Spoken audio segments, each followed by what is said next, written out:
Oh, hello guys, I'm Herr Doepfer of Doepfer Musik Electronic in Germany, and we are back at NAMM after a couple of years.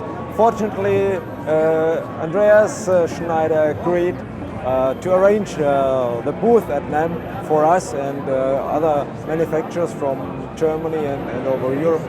Okay, and so we are here again, and I'm really happy. Before I show you some details, I will start a small sequence because it sounds really good, and after I have changed everything it may not sound anymore that good.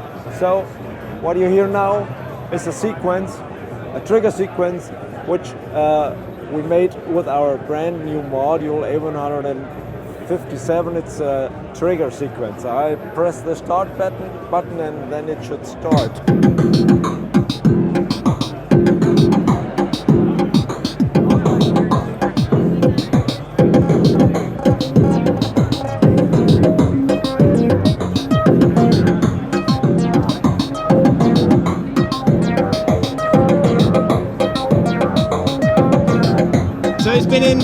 It's been in production for quite a while, the trigger matrix. No, it will come probably in April. Okay. So okay. it's in the meantime it's the fourth or the fifth prototype. Okay, let's stop it. Yeah, that's what you can do with it, and let me tell you a little bit about the features of the matrix. It works in the same way as the TR-808 was working. You have for each step in each row you have a small button and a LED which you can turn on and off. Well, that's nothing new. A lot of trigger sequencers use this feature, but we have some very special functions. For example, you can select one of the rows. In this case, I select the row number 1, and then you can shift all the triggers to the left or to the right relative to all the other rows. And if you select a second row, for example this row, and you do the same function, it affects all rows. So you can move any row relative to the other rows whenever you want this. Is that on the fly as well? It's on the fly, of course. And on the fly you can also, for example, invert the complete row. That means wherever a step was programmed, there is no step, and on the opposite. When I put the invert button, the complete row is inverted. And you can also swap. It's kind of mirroring the sequence, yeah? It's like this. And all is running on the flow. You can also adjust the first and last step for each row. You simply press the first button and then the button where the sequence should start, and the last, and where the sequence should stop. And after this, you will see that it runs only between these steps, and the others are omitted. And we have also functions for the direction for each row. Each row may run forward, and you can see that it's on the fly. I have selected row number 1, and I say it should run backward. Now you see it runs backward, or it may pendulum, and you see the pendulum. You can also make random and so on. And you also have the possibility for longer sequences. We have an AB mode. In the AB mode, you have 32 steps, and in the ABCD mode, you have 64 steps. So you can create very long trigger sequences, and of course, you have memory management where you can store and recall each of the patterns you have. The complete system is made of 3 modules. This is the main matrix. And here we have the output module where you see the trigger outputs, and we have the input module. It's the small module where we have all you need to control the unit, like start, stop, reset, clock, and 2 function inputs. The function inputs can be assigned to any of the functions you have available. For example, you say function number 1 should trigger the invert. So you can trigger this function not only via the button on the front panel, but also from an external signal. So how many trigger patches can it store? Probably 128. So we say we have 128 buttons available. So it would make sense to have 128 memories also. Yeah. So what else have you got new? Yeah, we have a lot of other news. We have a new filter. It's a so-called optofade filter. It's a brand new filter design which is based on a circuit which has FET, that means a field effect transistor, and an LED in one case, in one small case.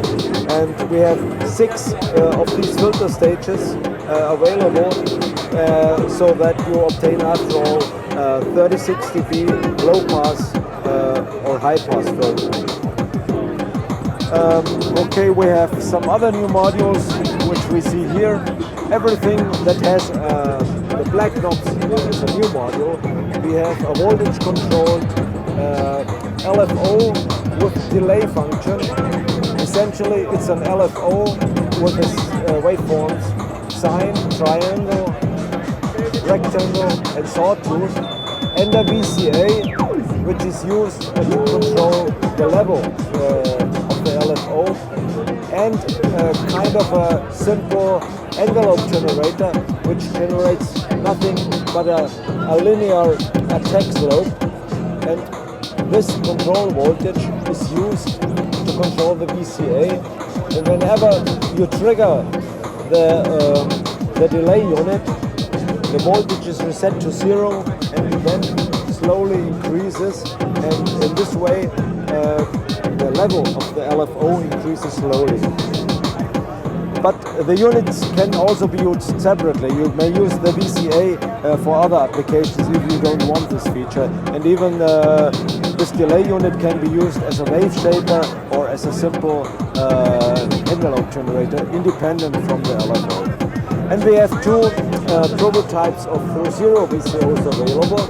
This is a quadrature through zero VCO. Quadrature means that the core of the VCO is a sine-cosine oscillator. The sine and cosine waveforms are not derived from other waveforms like triangle or sawtooth, but the core of the VCO is a sine-cosine oscillator, and it has both exponential and linear control. The linear control is used especially for through zero modulation features. And we have another through zero VCO with a 110.3. It's similar through zero VCO, but it's not sine or cosine based, but it has a triangle core, and the other waveforms like sawtooth and rectangle are derived from the triangle core. Okay. And you have some new knobs as well. You decided to go with the black knobs this time. No, we just use the black knobs that I can identify the news. Okay. That's all. But we think about offering knobs with other colors, but not installed in the modules, but the user may order the knobs with other colors and replace the gray ones. We have more news. That's not it. We still have more. We have a small mixer. It's nothing but 2 mixers with 3 inputs and 1 output. Nothing exotic, it's very simple, but sometimes you need a simple mixer. We also have a headphone amplifier. It's also a very simple module. There's not much to say about it. But on the other rack over there, we have also 2 more new modules. One is a new clock divider module. The difference to the existing clock divider is that you can select between 3 different sets of clock dividing factors. And the first set is the integer set. That means the outputs are divided by 1, 2, 3, 4, 5, 6, 7, and so on. In the middle position, you have only power of 2 dividing factors. That means you divide by 2, 4, 8, 16. And in the third position, only prime numbers are used for the division. That means you can divide by 1, 5, 7, 11, 13, and so on. The prime numbers used for very special applications. Okay, and then we also have another clock module. It's a clock multiplier module, which we also call a ratcheting controller. The idea is that we have a clock input and a clock output and a CV input. And the CV input tells the module the multiplication factor. If the voltage is 0, the incoming voltage, no output is generated. As the voltage increases, the multiplying factor is 1, 2, 3, 4, 5, and so on. And one application is the generation of so-called ratcheting sequences. Ratcheting sequences are sequences where you have for each step not only one trigger, but 2, 3, 4, 5 or more triggers. This ratcheting sequences are mainly used by the band Tangerine Dream, for example.